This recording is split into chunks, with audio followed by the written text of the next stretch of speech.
नमस्कार विद्यार्थियों। आज हम संस्कृत रुचिरा कक्षा 8 का पंचम पाठ अर्थात पांचवा पाठ पढ़ेंगे, जिसका नाम है कंटकेनव कंटकम। कंटकेनव कंटकम क्या अर्थात हुआ इसका कि कांटे से ही कांटा निकलता है। जैसे कहते हैं ना, हम कई बार कोई ऐसी बड़ी समस्या आ जाती है तो हम कहते हैं कि लोहे को ही लोहा काटता है, अर्थात लोहे से लोहा कटता है। मतलब परेशानियों में और अधिक अगर हम बहुत ज्यादा परेशान हो जाएंगे तो उस बात का सुलझाव नहीं होगा। तो इस पाठ का नाम है कंटकेनव कंटकम, अर्थात कांटे से ही कांटा निकलता है। तो सबसे पहले हम इसमें जो भी चैप्टर में लेखक परिचय है, कवि परिचय है, वो आपको पढ़ना जरूरी होता है ना।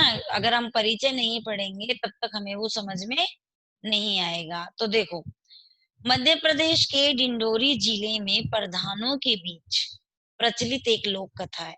तो ये जो पाठ है ये एक लोक कथा के बारे में है। लोक कथा है जो हम लोक कथा आप समझते हैं, जैसे लोक देवी देवताएं होते हैं वैसे ही लोक कथाएं भी होती हैं। तो मध्य प्रदेश के डिंडोरी जिले में प्रधानों के बीच प्रचलित एक लोक कथा है। यह पंचतंत्र की शैली में रचित है। पंचतंत्र का मतलब क्या हुआ, जिसमें वन्य पशु पक्षी है ना, जानवरों, आपने पढ़ा होगा शेर खरगोश की कहानी, लोमड़ी की कहानी, कौवे की कहानी। तो जो जंगल से संबंधित, वन से संबंधित जो कहानियां होती है, जंगली जानवरों से संबंधित जो कहानियां होती है, वो पंचतंत्र की शैली में रचित है। जैसे आपने एक वेताल पच्चीसी टीवी में आप देखते थे, वो आता था, तो वो भी पंचतंत्र से रिलेटेड है। और ज्यादातर जो पंचतंत्र की शैली है वो विष्णु शर्मा के द्वारा रचित होती है। तो इस कथा में यह स्पष्ट किया गया है कि संकट में चतुराई एवं प्रत्यु उत्पन्न मतित्व, अर्थात हाथों हाथ बुद्धि का उपयोग करने से ही बाहर निकला जा सकता है संकट से। तो संकट के समय सबसे पहले तो हमें पूरे पाठ में यही सीखने को मिलेगा कि जब कठिन परिस्थितियां होती है या कोई संकट आ जाता है तो उसमें हमें चालाकी चतुराई और दूसरा अपनी बुद्धि का, हाथों हाथ अपनी बुद्धि का जो है वो उपयोग करना चाहिए। उसी से हम उस संकट से बाहर निकल सकते हैं। तो चलिए अब अपन चैप्टर पढ़ते हैं, शुरू करते हैं। तो इस पाठ के अंदर सबसे पहले अपने को यही ध्यान रखना है कि कहीं ना कहीं चतुराई की बात की गई है। तो देखो, आसीत कश्चित चंचलो नाम व्याध है। अब आप अपने हाथ में एक पेंसिल रखिए, ताकि जहां जहां आपको अव्यय का व्याकरण ज्ञान करवाया हुआ है, तो जहां जहां भी अव्यय आते हैं वहां वहां उसको आप रेखांकित कर लीजिए, ताकि आपको ध्यान में रहे कि ये इस पाठ के अंदर अव्यय है। तो देखो, आसीत कश्चित चंचलो नाम व्याधः। व्याधः का अर्थ होता है शिकारी। ठीक है, कोई चंचल नाम का शिकारी था अस धातु है, तो कोई चंचल नाम का शिकारी था। पक्षी मृगा आदि नाम, यहाँ पे संधि हो रही है पक्षी मृग प्लस आदि नाम। तो पक्षी मृगा आदि नाम ग्रहेण सह स्वीयाम जीविकाम निर्वाहयति स्म। कि पक्षी आदि जो मृग आदि है, मतलब पशु पक्षी आदि पकड़कर वह ग्रहेण, ग्रहेण माने ग्रहण करके या पकड़ पकड़ करके, सह अपनी, स्वयाम, स्वयाम मतलब अपनी, और जीविका मतलब जीवन, निर्वाहयति इसमें क्या करता था, निर्वाह करता था, चलाता था। तो पशु पक्षी आदि पकड़ करके वह अपनी जीविका चलाता था। कौन चलाता था, व्याध है शिकारी, जिसका नाम था चंचल। तो पहली लाइन का अर्थ क्या हुआ, आसीत कश्चित चंचलो नाम व्याधय, कि एक चंचल नाम का शिकारी था जो पशु पक्षी आदि को ग्रहण करके या पकड़ कर वह अपनी जीविका चलाता था। एकदा स वने जालम विस्तर्य ग्रहम आगतवान। एकदा अर्थात एक दिन, स वने क्या किया, एक बार या एक दिन वह वने, सप्तमी विभक्ति आ रही है यहाँ पे, रामे वने, में पे पर, सप्तमी विभक्ति अधिकरण। तो एक दिन क्या किया, एक दिन यह वन में, स माने वह, जो किसके लिए आया है, चंचल के लिए, मतलब शिकारी के लिए। एक दिन वह वन में जालम, जो जाल होता है, जाल को विस्तरिय, विस्तरिय मतलब फैला करके, ग्रहम आगतवान, घर को आ गया। देखो गम धातु जाने के अर्थ में आता है, परंतु यहाँ आ लगा है तो आने के अर्थ में हो गया। तो एक दिन या एक बार वह वन में जाल बिछाकर घर आ गया। गतवान में कत्वतु प्रत्यय है, वान वती वत कत्वतु प्रत्यय, ठीक है। अन्य अस्मिन दिवसे प्रातः काले यदा चंचल वनम गतवान तदा स दृष्टवान। देखो यहाँ पे प्रत्यय का प्रयोग हो रहा है, आगतवान, दृष्टवान, वान शेष है तो मतलब कत्वतु प्रत्यय है, ठीक है, पुरलिंग में। तो अन्य अस्मिन दिवसे, अब अन्य अस्मिन मतलब दूसरे दिन, अन्य माने दूसरे, दिवसे दिन में, तो दूसरे दिन में क्या किया उसने, प्रातः काले सुबह के समय, यदा और तदा, अव्यय शब्द है, यदा माने जब, तदा माने तब। तो अगले दिन सुबह के समय जब चंचल मतलब शिकारी वनम गतवान, कहाँ पर गया, वन में गया, तदा से वहां उसने, दृष्टवान दृष्ट देखने के अर्थ में, उसने वहां देखा, यत की, अव्यय शब्द है की, तेन विस्तारित जाले, उसके द्वारा, तेन माने उसके द्वारा, विस्तारित जो जाल था वो फैलाया गया था, उसमें दुर्भाग्य था, मतलब दुर्भाग्य से, दुर्भाग्य है ना।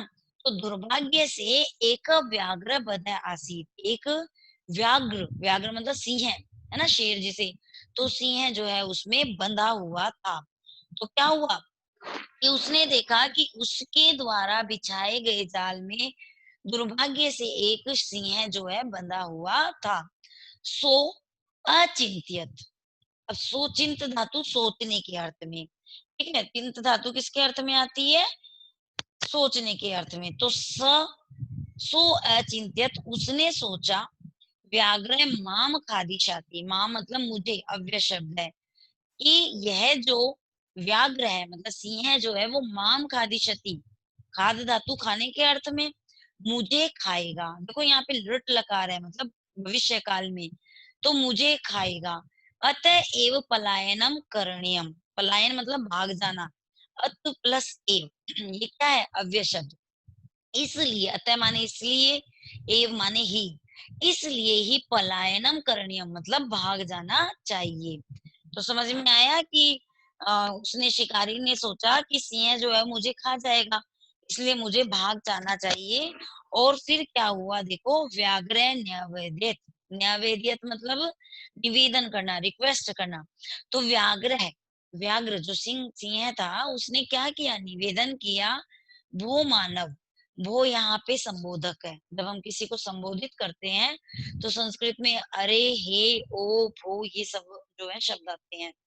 भो मानव कल्याणम भवतु, कि हे मानव तुम्हारा क्या होवे, कल्याण होवे। भव धातु है, भू धातु होने के अर्थ में, और भवतु है तो लोट लकार है, भवतु भवताम भवंतु। तो हे मानव तुम्हारा कल्याण होवे, ते यदि तुम माम मोचीयशासी, मोचीयशासी मतलब छोड़ देना, यदि तुम माँ मुझे, मोचीसी छोड़ दोगे, यदि तुम मुझे छोड़ दोगे, तरही, तो तरही भी यहाँ पर क्या है, अव्यय शब्द है। तो वो कहता है कि हे मानव कल्याणम भवतु, कि तुम्हारा कल्याण होवे, है ना, भवतु मतलब आज्ञार्थक, आदेशात्मक, इच्छा, ये सब चीजें होती हैं।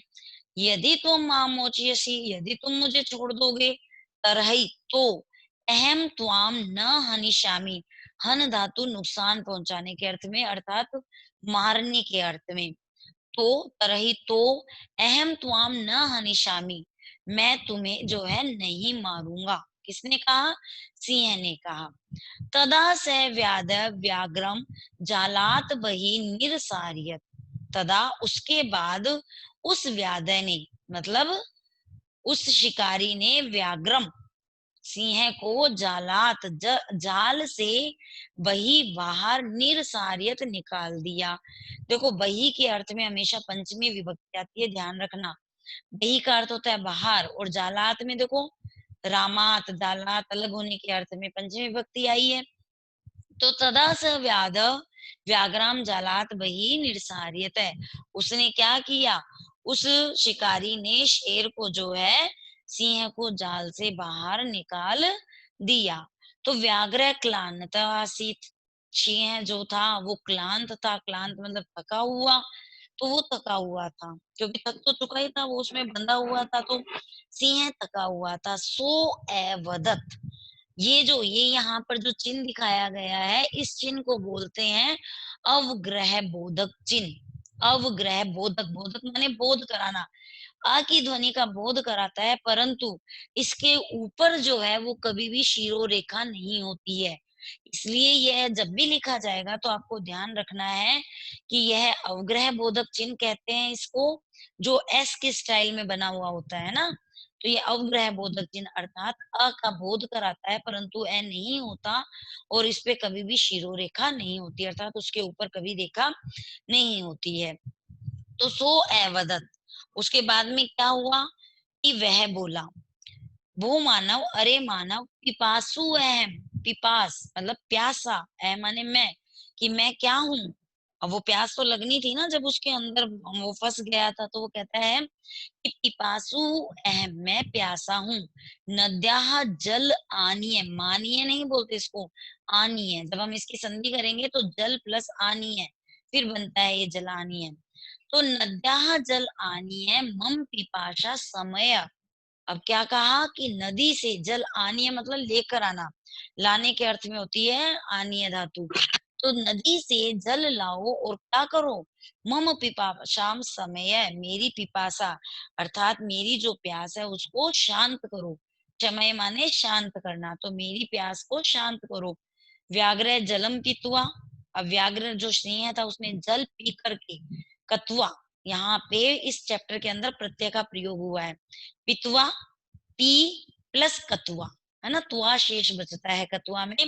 तो व्याघ्र जलम पीतुआ, अब सिंह ने क्या कर लिया, जल पी करके, पुनः, अब जल पी करके उसने दोबारा से क्या कहा कि व्याध अवदत, वद धातु बोलने के अर्थ में, तो व्याध जो है सिंह जो है वो बोला, समय में पिपाशा अर्थात मेरी जो प्यास है, मे माने मेरी, समय माने शांत और पिपासा माने प्यास, कि समय में पिपासा, मेरी प्यास जो है वह शांत हो गई है। साम प्रथम, अच्छी प्रकार से, ये अव्यय शब्द है, भली भांति अच्छी प्रकार से, इसका अर्थ होता है बुभुक्षितो अस्मि। भूभुक्षित, भुक्षित माने भूखा, अस्मि माने हूँ, और कौन हूँ, मैं हूँ। तो बुभुक्षितो अस्मि की अब मैं क्या हूँ इस समय, सांप्रतम अच्छी प्रकार से, इस समय दोनों अर्थ बनते हैं। इस समय बुभुक्षितो अस्मि, मैं भूखा हूँ। फिर क्या हुआ, इदानीम अहम त्वाम खादिशामी, इदानीम, अब क्या है कि अब अहम मैं, त्वाम खादिशामी तुम्हें खाऊंगा। शेर बोला, सिंह बोला कि इदानीम अहम त्वाम खादिशामी, अब मैं तुम्हें खाऊंगा। तो चंचल उक्तवान, जो शिकारी था चंचल, वो बोला, अहम त्वत् कृते धर्मम आचरितवान, कि मैंने तुम्हारे लिए धर्मम, धर्म का, आचरितवान आचरण किया। तो उसने तो सारी अच्छी अच्छी बात की थी ना, कि मैंने तुम्हारे प्रति धर्म का आचरण किया है। त्वया मिथया भणितम, और तुमने क्या किया, मिथ्या माने झूठ, तुमने जो है वह झूठ कहा था, भणितम मतलब कहना, तो तुमने झूठ कहा था। तुम माम खादितुम इच्छसि, तुम मुझको, त्वम माम तुम मुझको, खादितुम इच्छसि खाना चाहते हो। तो वो कहता है कि तुम माम खादितुम इच्छसि, तुम मुझे जो है वो खाना चाहते हो। तो अब इतना जो हमने पढ़ा, इसमें आपको बाद में समझ में आई कि वो क्या कह रहा है। तो इसकी सारा उसने किया, शेर शिकारी सारी बात हुई, है ना, पर फिर भी वो लास्ट में कहता है कि मेरी प्यास तो मिट चुकी है, पर अब मुझे क्या लगी है, सांप्रतम बुभिक्षितो अस्मि, अब मैं भूखा हूँ और मैं क्या करूंगा, तुम्हें खाऊंगा। तो वो शिकारी बोलता है कि मैंने तो तुम्हारे प्रति धर्म का आचरण किया, आचरितवान। तो यहाँ पे भी आचरितवान, वान में कत्वतु प्रत्यय है, वान पुल्लिंग में, वान वती वत तीन होते हैं, जब हम दोबारा से प्रत्यय पढ़ेंगे तो आपको समझ में आ जाएगा। वान पुल्लिंग, वती स्त्रीलिंग और वत नपुंसकलिंग। तो धर्मम आचरितवान, धर्म का आचरण किया है, मतलब मैंने तो तुम्हारे प्रति धर्म का व्यवहार किया है। त्वया मिथया भणितम, तो तुमने क्या बोला? मिथ्या माने झूठ, तो तुम तो झूठ बोले हो। तो माम खादी तुम इच्छसी, तुम मुझे क्या करना चाहते हो? तुम्हारी तो क्या इच्छा है? खादी तुम, खाने की इच्छा है। तो हमने आज आधी कहानी पढ़ी, आदि हम अगले अध्याय में पढ़ेंगे और उसके साथ प्रश्न उत्तर का अभ्यास करेंगे। जितना मैंने आपको पढ़ाया है उसको आप अभ्यास कीजिए और अपनी कॉपी में लेकर के जो आपकी रफ कॉपी है उसमें एक बार आप अव्यय, प्रत्यय, मतलब व्याकरण के दृष्टिकोण से जो भी इसके अंदर आया है आप लोग उसका अभ्यास कीजिए। चलिए, धन्यवाद।